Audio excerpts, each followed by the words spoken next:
UDF ജയിച്ചാൽ ആഭ്യന്തര വകുപ്പ് ജമാഅത്തെ ഇസ്ലാമിക്ക്. മാറാട് വർഗീയ കലാപം പോലുള്ളത് UDF ലക്ഷ്യമിടുന്നുവെന്ന് AK ബാലൻ. സതീഷിനെയും ചെന്നിത്തലയെയും തമ്മിലടിപ്പിക്കുന്നത് വേണുഗോപാൽ. കോൺഗ്രസിന്റെ നായർ വോട്ടുകളിൽ ആശയക്കുഴപ്പം സൃഷ്ടിക്കാൻ CPIM. കടക്കുപുറത്ത് പരസ്യവാചകം പ്രയോഗിക്കാൻ UDF.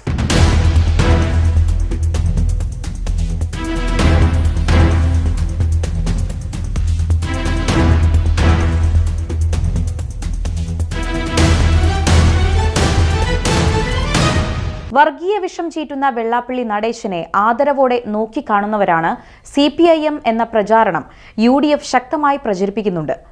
ആ അപകടത്തെ CPIM നേരിടുന്നത് UDFന്റെ ജമാഅത്തെ ഇസ്ലാമി ബാന്ധവം ചൂണ്ടിക്കാണിച്ചാണ്. മുതിർന്ന CPIM നേതാവ് AK ബാലൻ ഇത് സംബന്ധിച്ച് നടത്തിയ പ്രസ്താവന ഇപ്പോൾ ചർച്ചാ വിഷയമാണ്. വരാനിരിക്കുന്ന തെരഞ്ഞെടുപ്പിനെ എങ്ങനെയാണ് CPIM കൈകാര്യം ചെയ്യാൻ പോകുന്നത് എന്നത് സംബന്ധിച്ച സൂചന AK ബാലൻ നൽകുന്നുണ്ട്. വെള്ളാപ്പള്ളിയെ ന്യായീകരിക്കാൻ നടത്തിയ ശ്രമം എതിർ ക്യാമ്പ് രാഷ്ട്രീയ ആയുധമാക്കും എന്നുറപ്പ്. വെള്ളാപ്പള്ളി നടേശൻ ന്യൂനപക്ഷത്തെ അധിക്ഷേപിച്ചിട്ടില്ലെന്നും ലീഗിനെയാണ് വെള്ളാപ്പള്ളി വിമർശിക്കുന്നത് എന്നുമാണ് ബാലൻ പറഞ്ഞത്.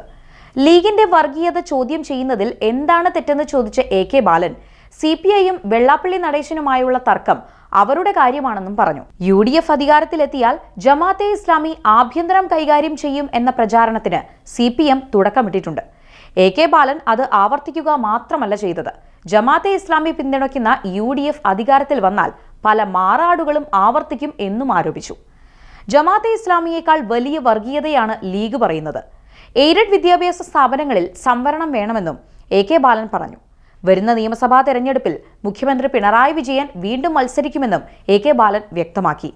CPMലെ 2 ടേം വ്യവസ്ഥ അനിവാര്യ ഘട്ടങ്ങളിൽ മാറ്റും. വ്യവസ്ഥകൾ ഇരുമ്പുലക്കയല്ലെന്നും പിണറായി മത്സരിക്കുന്നത് LDFന് ഗുണം ചെയ്യുമെന്നും അടുത്ത തെരഞ്ഞെടുപ്പോടെ കോൺഗ്രസ് ഛിന്ന ഭിന്നമാകുമെന്നും AK ബാലൻ പറഞ്ഞു. തെരഞ്ഞെടുപ്പ് പ്രചാരണത്തിന് നേതൃത്വം നൽകുന്നയാൾ അടുത്ത മുഖ്യമന്ത്രിയാകും. ഫലം വരുമ്പോൾ കോൺഗ്രസ് പൂർണ്ണമായി അബോർട്ട് ചെയ്യപ്പെടും. UDFന്റെ 100-ലധികം സീറ്റെന്ന മോഹം മലർപ്പൊടിക്കാരന്റെ സ്വപ്നമാണെന്നും AK ബാലൻ പരിഹസിച്ചു. രണ്ടാം പിണറായി സർക്കാർ അത്ഭുതങ്ങൾ കാണിച്ച സർക്കാരാണ്. അതിനാൽ തന്നെ LDF മികച്ച ഭൂരിപക്ഷത്തോടെ വീണ്ടും അധികാരത്തിലെത്തും. കുളം കലക്കി മീൻ പിടിക്കാനാണ് AICC ജനറൽ സെക്രട്ടറി KC വേണുഗോപാലിന്റെ നീക്കമെന്നും കോൺഗ്രസിനെ വിമർശിച്ചുകൊണ്ട് AK ബാലൻ പറഞ്ഞു. VD സതീഷിനെയും രമേശ് ചെന്നിത്തലയെയും തമ്മിലടിപ്പിക്കുന്നു. മത്സരിക്കാതെ തന്നെ മുഖ്യമന്ത്രിയാവാനാണ് KC വേണുഗോപാലിന്റെ ശ്രമമെന്നും AK ബാലൻ പറഞ്ഞു. VD സതീശിനെ ഒരു ഭാഗത്തും രമേശ് ചെന്നിത്തലയെ വേറൊരു ഭാഗത്തും നിർത്തി. അവസാനം സമവാക്യത്തിൽ വേണുഗോപാലാണ് ഏറ്റവും നല്ലതെന്ന് ഹൈക്കമാൻഡിനെ കൊണ്ട് പറയിപ്പിച്ച് ആ നാടകം അവസാനിപ്പിക്കാനാണ് ഉദ്ദേശിക്കുന്നത്.